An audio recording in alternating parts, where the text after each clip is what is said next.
Walmart has been hiding this from us all along. Prisoners doing hard time, some for crimes they didn't even commit. But wait, there's more.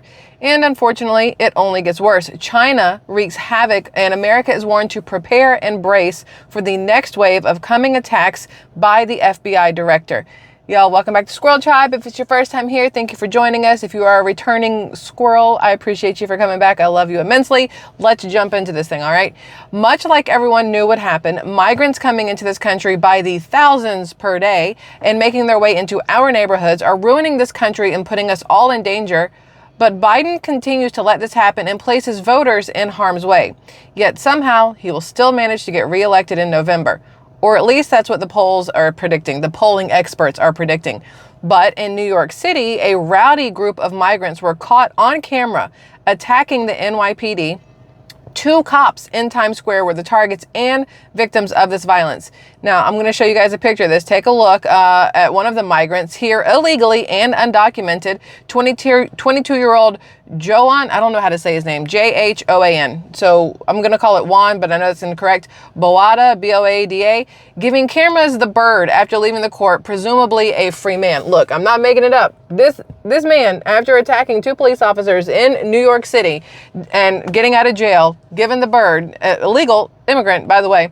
Now, police busted 4 other migrants charged in the attack. Their ages are 19, 21, and 24. But what do you expect when our own president doesn't show any respect to this country? Why would they? Look, I mean, the top right one literally looks like a child, but they all just look angry. You're here because you want to be part of the American dream. Why are you so pissed off? And why are you doing things that are going to cause you to, oh wait, because we don't deport anybody back. Okay, so maybe that's why they're doing it. So here's the thing. They see what goes on here on TV, YouTube, and TikTok, and they come here knowing they're virtually untouchable and can do anything they want and get away with it. No honor or respect for this country and the citizens of this country. In no way these migrants will ever truly have a sense of American patriotism. So they roll around with their middle fingers up and spit in the face of civilized order, justice, and common courtesy. They are given money, jobs, housing, food, cell phones. They even displace our kids from going to school and getting an education, what's needed to keep them off the streets. And in return, they flip America the bird and beat up on cops. I mean, what would happen if these migrants were able to get a hold of the police officer's gun? What would they have done next? Just out of curiosity.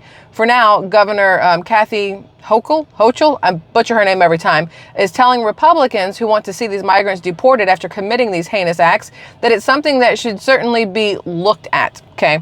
And when the Democratic governor, speaking to reporters after announcing the nomination of Stephen G. James as New York State Police Superintendent yesterday, was asked about the shocking beatdown and whether the asylum-seeking suspect should be deported, she replied with, and I quote, "I think that's actually something that should be looked at," followed by, I mean, if someone commits a crime against a police officer in the state of New York and they're not here illegally, it's definitely worth checking into. Give me a break. Quit tiptoeing and towing the line and grow a pair. It's not that difficult to do the right thing for your country, just so you're all fully aware. Not y'all. You know I'm talking about them. Now, the other elected official is expressing views on the deportation issue, including Staten Island Representative Nicole Malliotakis, probably said that wrong, asserted, a quote, "The law preventing cooperation between the NYPD and the federal immigration enforcement must come to an end," and added, "Republicans, independents, Democrats should all agree that if you're in this city and committing a crime, you forfeited any chance of becoming a part of this citizenry, period." Maybe she should run for president, since the one we have right now is doing a shit show of a job. The Staten Island Borough President Vito Fossella concurred, stating that the Big Apple should not have been caught off guard by the violent migrant mob attack on 2 New York police officers. Fossella remarked, "This is the consequence of a flawed system," adding how, "We warned more than a year ago about letting all these migrants in, and now we're getting the worst of the worst." And also said, "I don't see any reason why we shouldn't deport these individuals immediately for assaulting our police officer. We shouldn't spend one more penny on them. Now they have a license to attack our police officers." Then asking, "Is this the world we created?" End quote. It's not the world we created. It's the world this government, this Biden administration has created. Let's all be real specific right there. But get this. So the Big Apple's sanctuary city status makes it illegal to notify U.S. Immigration and Customs Enforcement about criminal defendants, such as those charged in the Midtown cop beating. Yeah, it's as stupid as it sounds, I know. They have more rights than we do. The stupidity behind all of it is mind-boggling. The city doesn't provide sanctuary from prosecution for all crimes, so we just have to wait until one of these migrants gets busted for homicide, manslaughter, rape, robbery, aggravated assault, which is what I figured was what would have been considered beating up 2 police officers, but what do I know, or human trafficking or sex trafficking before they might face any real legal consequences.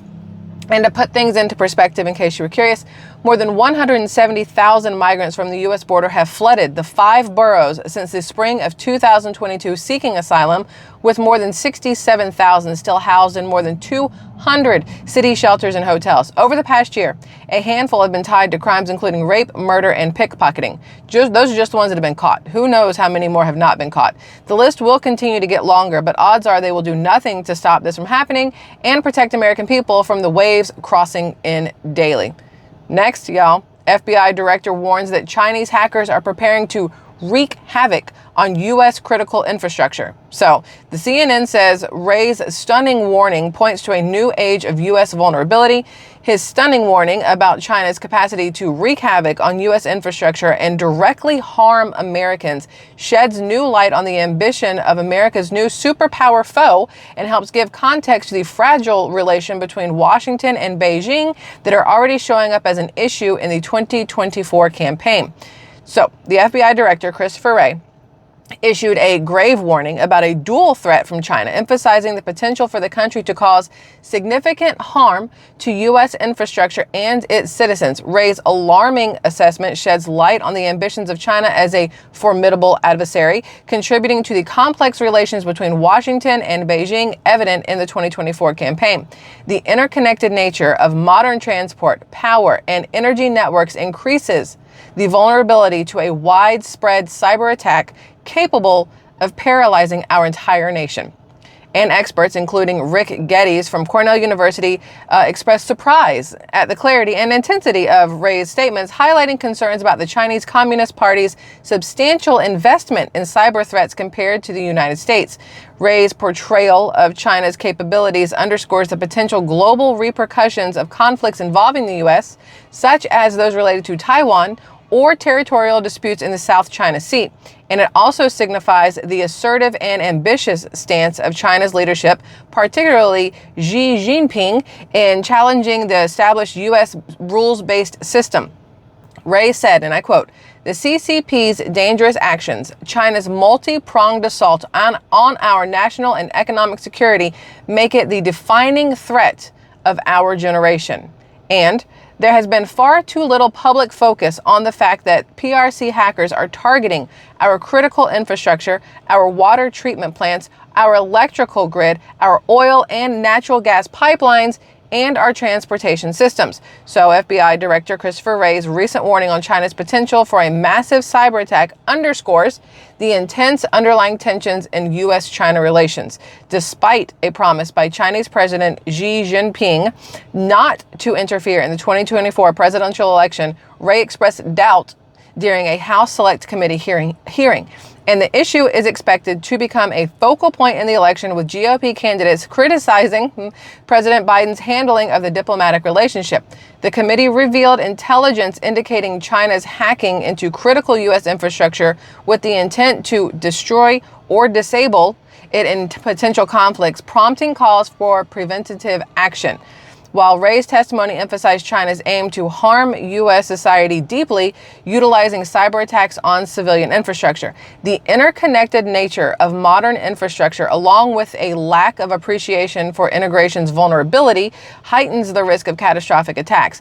and the integration of various sectors makes the U.S. more susceptible to a single cyber attack affecting daily life and the economy profoundly. The hearing also disclosed the shutdown of a Chinese hacking group's operation, highlighting the ongoing cyber threats. And although the U.S. seeks to contest these threats through cyber command and maintain a strategic advantage, Ray's warning points to the broader issue of technological evolution making integration more profound, but potentially less resilient, amplifying the impact of successful cyber attacks by Chinese hackers.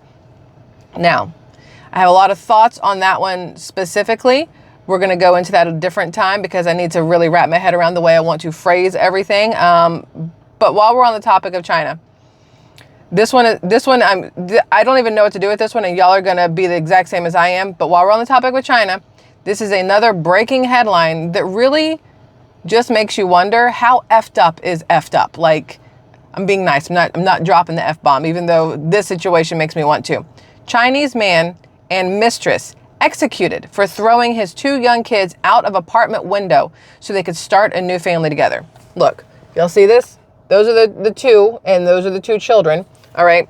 Chinese couple has been executed for murdering the man's 2 children from his previous marriage so they could start a new family together.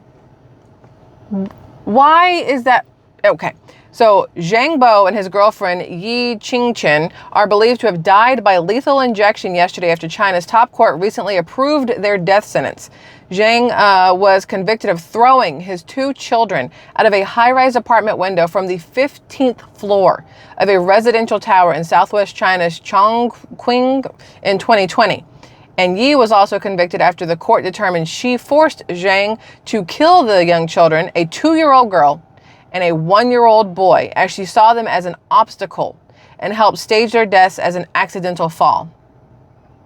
Please, there's a couple things I'd like to note there. This happened in 2020. We are just now literally 1 full month into 2024, and the court has already decided and executed these 2 for what they have done. Whereas here, we keep people on death row for decades upon decades upon decades. I'm not saying one is right and the other is wrong, or one is wrong and the other is right. All I'm saying is these 2 murdered 2 children, and eye for an eye, they are no longer with this world. So China did one thing right, in my opinion. So there's that. Let's see. Another one. Let's switch gears over to retail giant Walmart, who was largely stocked by cheap Chinese products, food, and whatnot, because they have been keeping a secret. And finally, if I could get my screen to come back up here, we're going to let the cat out of the bag. Walmart to open 150 stores as retail shopping makes a comeback. So here we are. Last year or 2, Walmart's closing down stores, saying it's because, theft and all these other things. But really, it's because they wanted to put their footprint in different places, right? The place, Walmart, the place that treats shoppers and customers like criminals, forces them into involuntary labor at self-checkout kiosks, and demands you show your receipt for proof of purchase before exiting the building, or else they will place you under what seems like a form of arrest and keep you locked up in custody in the backroom jail while they rifle through your entire shopping cart to see if you skip-scanned even one single item as you wait, possibly facing prosecution from the multi-billion-dollar giant's fierce legal teams. Oh, while I'm thinking about it, y'all, listen to this, because it may also be tied into the whole Walmart, FEMA camp, collusion, theft ring they got going on. So the Associated Press conducted a 2-year investigation into prison labor in the United States, revealing a hidden workforce linked to popular food brands. The investigation found that prisoners, often paid pennies per hour or nothing at all, are involved in the production of goods for major companies including McDonald's, Walmart, and Cargill. The report detailed how prisoners are forced to work, sometimes facing consequences for refusing, and are excluded from protections afforded to other workers. That should cause an issue for everybody, just so we're all aware. I mean, people in prison still should have the pay and the whatever else if they're doing the job. Now, the products made by these prisoners, ranging from meats to crops, end up in the supply chains of various well-known brands and supermarkets. Many companies buying from prisons are found to be violating their own policies against the use of such labor, although it remains legal, rooted in the 13th Amendment's exception clause allowing involuntary servitude as punishment for a crime. The investigation highlights the challenges faced by prisoners, the lack of transparency in the supply chain, and the complex web of relationships between prisons, and businesses. And not to mention, the first thing that comes to mind being the safety of these foods being processed by inmates. You have so many companies getting slack over using child labor from other countries. You have companies that are getting flack for using other countries in general to, make things and do whatever else. But how come they're not getting the same amount of flack for using Americans in the prison system to work for free? We do know that a lot of people in prison are in there for no good reason, either because they didn't have enough money for bail or because they didn't have legal representation. Maybe it's a skin color thing. Maybe it's how they grew up, where they grew up kind of thing. And some of the crimes people are in jail for aren't even violent. They're like literally misdemeanors, but it's hard for them to get out of jail. And here they are being forced to work for free to make these products that then end up on the shelves of our stores. And then we have so many recalls lately and so many issues. And do the two things go hand in hand? Why is child labor no, but prison labor yes? Why is paying, $2 an hour to somebody in the Philippines considered awful because, it's low pay for a lot of work, but paying nothing to prisoners is okay? Like, I feel like everything should be on the same playing field there. Like, if you're mad about one thing, you should be mad about the other, right? But back to Walmart looking to further monopolize grocery and retail. So Walmart, the largest retailer in the world, not just the United States, but the whole globe, plans to open 150 new stores, including converting some smaller locations into supercenters over the next 5 years, the company said on yesterday. Over the next 12 months, the Bentonville, Arkansas-based retailer said it will also remodel 650 stores with improved layouts as part of a $500 million investment announced last year to modernize the big box chain's 4,700 U.S. outposts. Now, when I said that inflation did not have to inflate the way it did, I meant it.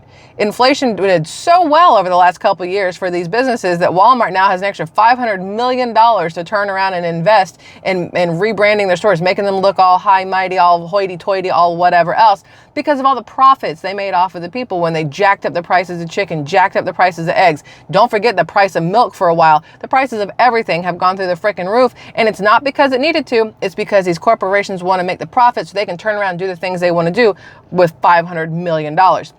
Walmart's investment in brick and mortar locations marks a pivot after the company began slowing new store openings in 2016 to compete with online giant Amazon. This is according to the Wall Street Journal report. Walmart gained a decent amount of market share over the past couple of years, especially as inflation raged and they got a higher end customer. This is according to Edward Jones analyst Brian Yarbrough. The company hasn't opened a new store since 2021 when it added locations in Miami, Ceres, California, and Yafank, New York, a spokesman told the Post on Wednesday. Despite a rash of store closures in big cities, including Target's headline-making announcement in September that it was closing 9 stores because of retail crime, in-store shopping is making a comeback. Walmart said the first 2 remodeled stores, both neighborhood markets, are set to open this spring in Atlanta and Santa Rosa Beach, Florida. The company said it is also finalizing construction plans on 12 new projects that will start this year, including converting one of its smaller stores into a supercenter. Consumers are still interested in coming to stores, Yarbrough said, and when stores are remodeled, retailers can see a nice sales lift of up to 8% at those locations. Nationwide, store openings exceeded closures in 2022 and 2023. This is according to CoreSite Research. Target opened 21 new stores last year, the company said last week in a statement, adding that we've seen an ambitious pace moving into 2024. Target said it will be opening more large format stores as well, but it didn't disclose how many. It also remodeled over 160 stores last year, the Minneapolis, Minnesota-based company said. Now, Walmart opening more stores, Target opening more stores. I've been under the impression that everything is moving towards, everything digital, going online, whatever else. These brick and mortar stores having to close down because the rise of, lease prices, the rise of land prices, the rise of insurance to have these places, the rise of the cost of employees, not just the hourly wage, but their their 401ks, if these companies are going to have it, their workman's comp they have to pay, all these other things. It has felt like the push for closing down of brick and mortar stores and moving to online has been the thing, but maybe it's been more of a push of getting rid of mom and pop stores, because that's what's closed the most over the last couple of years. Yeah, Walmart closed some stores, and yeah, Target closed some stores, but as you can see, Target also opened numerous stores, and Walmart's planning on opening 150 more. But you know who's not opening? More mom and pop places. Once they close down, they don't generally come back. So I see the retail giants really like expanding their footprints, and the mom and pop places slowly shrinking and going away. Those are the ones that hopefully can make it into the online digital world and still have some sort of presence, even if it's not a brick and mortar store. But I will say that when Walmart said that by making these changes and building these new stores, they expect to see an 8% like return, it's not just because they expect more people to go shopping there. They literally are going to raise their prices of stuff as well, because they have to pay for the construction. They have to pay for these places that they are in, because they're leaving the bad cities and they're going into the higher end cities. So those places are going to have higher costs for your rent, your lease, or whatever, higher costs for taxes, higher costs for absolutely everything. And then the way they're remodeling these stores, they're not remodeling them so that they're the same as like the old ones. They're not building ones that look like the old ones. They're building these ones that now have all this AI technology, that have the RFID scanners at the door when you go in and out, that have the Amazon Go style thing where you don't have to pay anything, that it's just going to bill your card for you, where they have the cameras that track the way you walk and what aisles you go down first, and they're going to have all of these mannequins set up so you can see the clothes. They're trying to look more like a mall, like a Nordstrom or a Macy's or whatever else. Walmart is trying to lift itself up from what it has always been.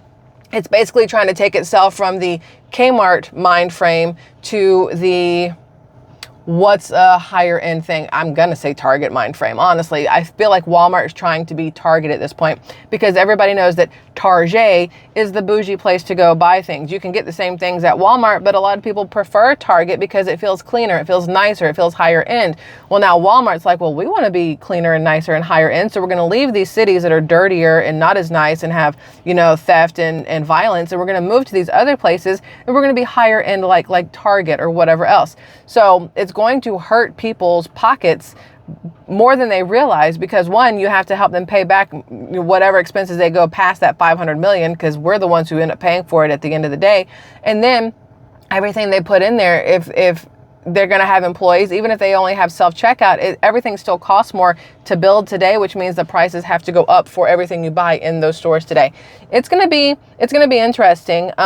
There's going to be some people who love the fact that Walmart's going to build these new stores, and it's going to be higher end, more technology, more AI, more do-it-yourself, less people they have to interact with, whatever else. And some people are going to hate it because it's too non-personal, and it's too cold, and it's too robotic, and it feels like, you know, Terminator Rising kind of thing. You know what I mean? So all of this has been interesting, and hopefully you guys agree with that and got some sort of knowledge out of this. I would like your thoughts on any and everything we talked about today, Squirrel Tribe. Please, thank you so much.